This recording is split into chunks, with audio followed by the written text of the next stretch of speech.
सूत्र 7 जागृत स्वप्न सुषुप्ति भेदे तुर्या भोगा संभवा। अर्थ, जागृत, स्वप्न, सुषुप्ति इन तीनों अवस्थाओं के भेदन से तुर्या या जागरण में रहना संभव है। पिछले सूत्र में बताया गया कि साक्षी भाव और चेतना का जागरण क्या है।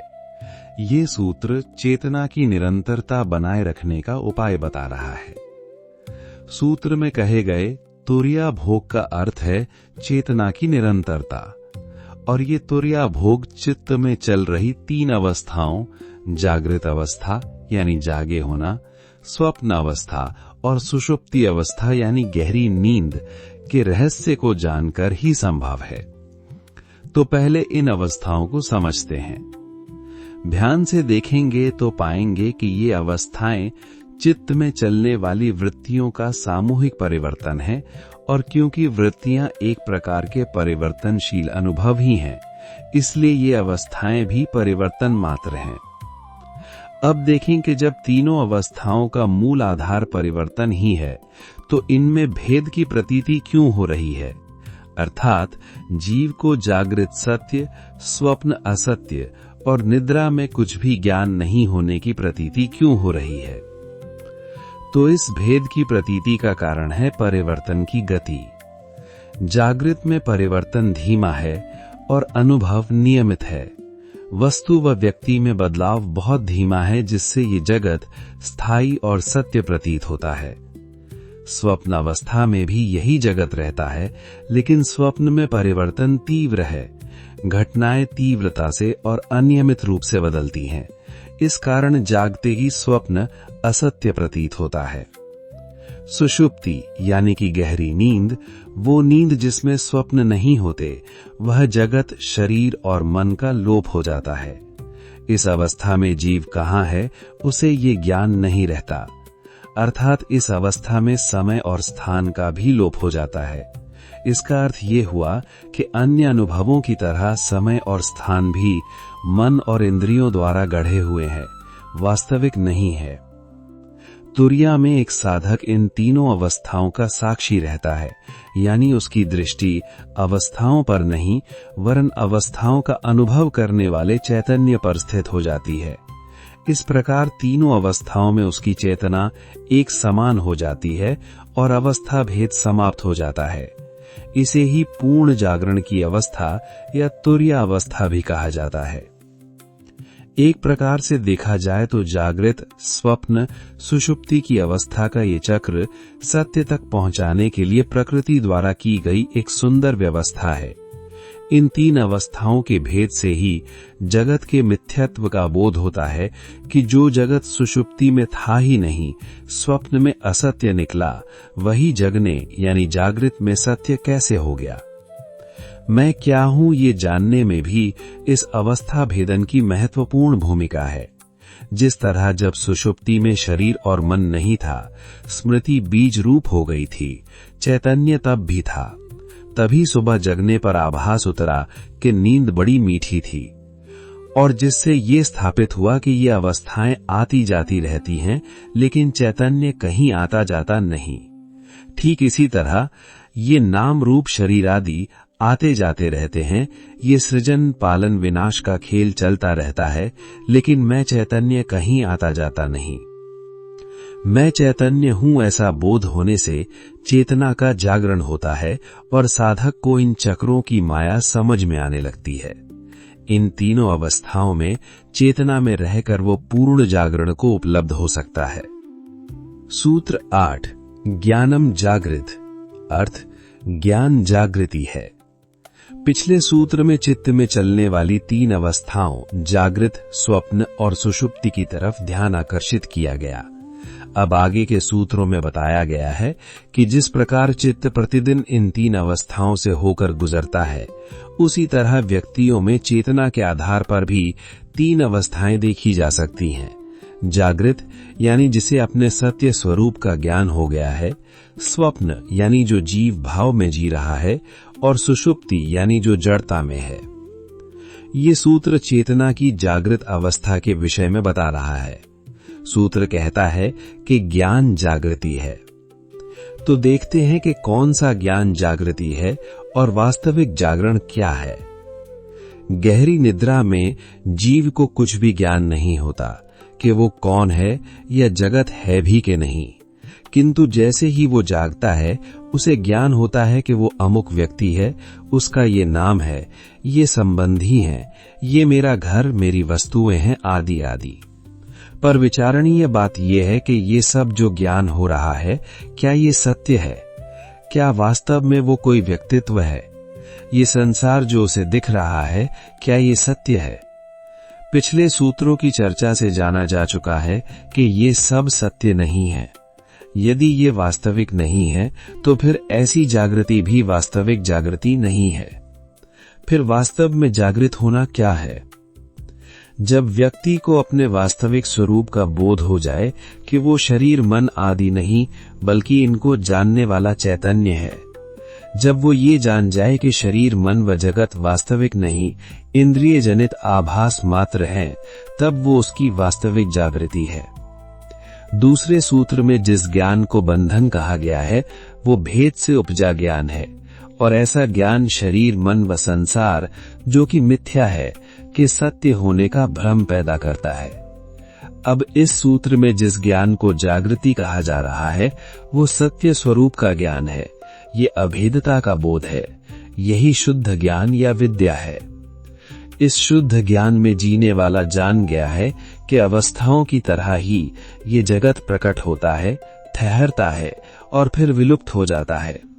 शरीर मन व ये जगत इसी तरह निरंतर बदल रहे हैं, लेकिन मैं अटल रहता हूँ, सदा अपरिवर्तित रहता हूँ, आता जाता नहीं, और मैं इन बदलावों का साक्षी हूँ। चेतना की ऐसी जागृत अवस्था में जीने वाले साधक के लिए अब मैं शब्द अर्थहीन है। उसकी वृत्तियां सात्विक हैं। वो संसार से विरक्त हो अपने पराये के भाव से मुक्त होता है। इस विरक्ति भाव के कारण उससे अनावश्यक कर्मों का त्याग हो जाता है। वो स्वीकार भाव में है कि सब स्वतः हो रहा है, उसे कुछ बनना या होना नहीं है और वो पहले से ही पूर्ण है। सात्विक वृत्ति वो है जिसमें मैं मेरा नहीं है। ऐसी वृत्ति में जीने वाला व्यक्ति भेद रहित हो जगत कल्याण के निमित्त जीता है। वो जानता है कि वो कर्ता और भोक्ता नहीं है, सब स्वतः हो रहा है।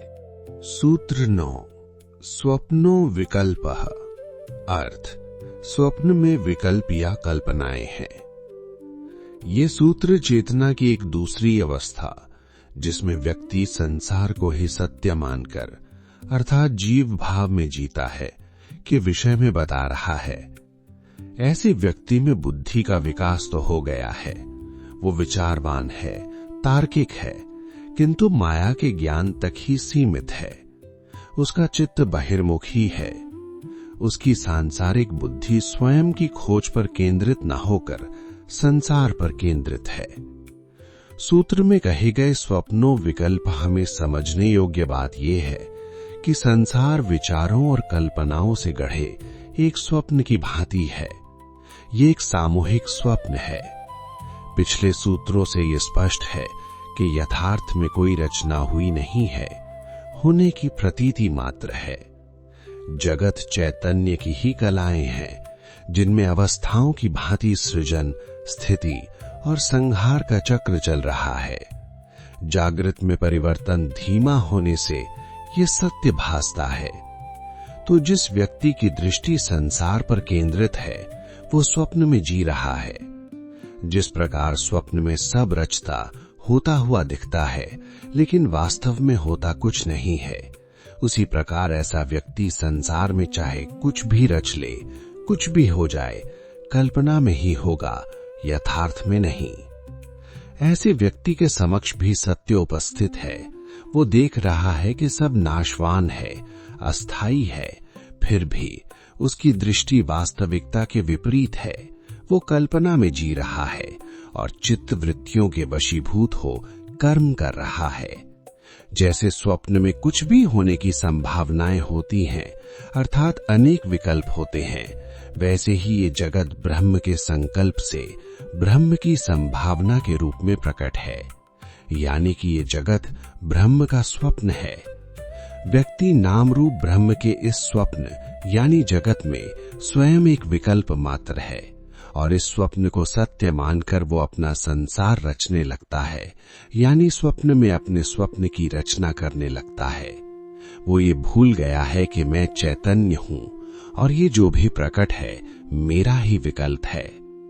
ऐसा व्यक्ति अर्ध चेतना में जी रहा है। वो अभी जो है आगे उससे कुछ भिन्न होना चाहता है। उसका ये चाहना संकल्प है और अब वो अपने संकल्प से इन विकल्पों में फंसा हुआ है। इस अर्ध चेतना में जीने वाले की वृत्तियां राजसिक हैं। वो माया में स्वयं की वृद्धि में रत है। वो इस भ्रम में जी रहा है कि वो कर रहा है तब हो रहा है, यानी कर्ता भाव में है। जन्मों जन्मों से वो कुछ बनने के प्रयास में है, पर वास्तव में कुछ बन सकता नहीं है, क्योंकि स्वप्न में बहुत कुछ पाने पर भी जागने पर पता चलता है कि कुछ भी नहीं पाया गया।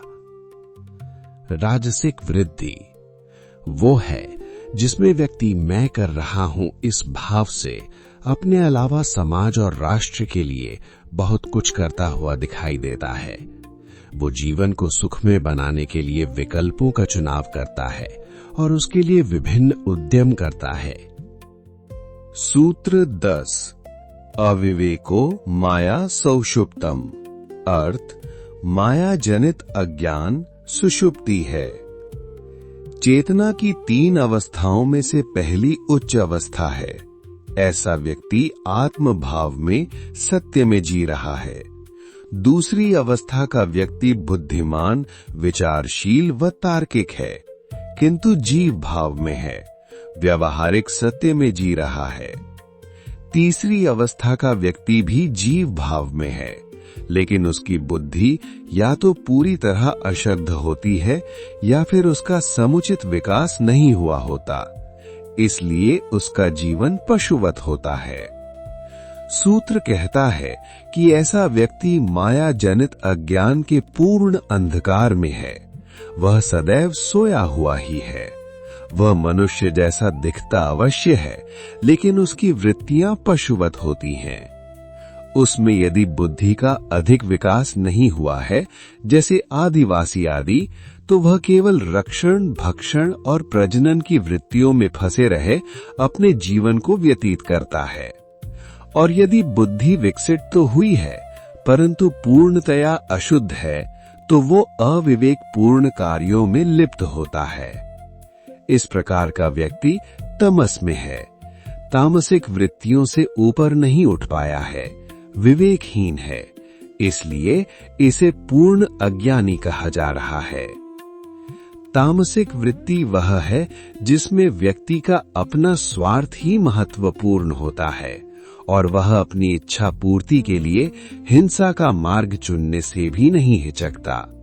उसे किसी की भी परवाह नहीं होती, वह केवल अपने लिए जीता है।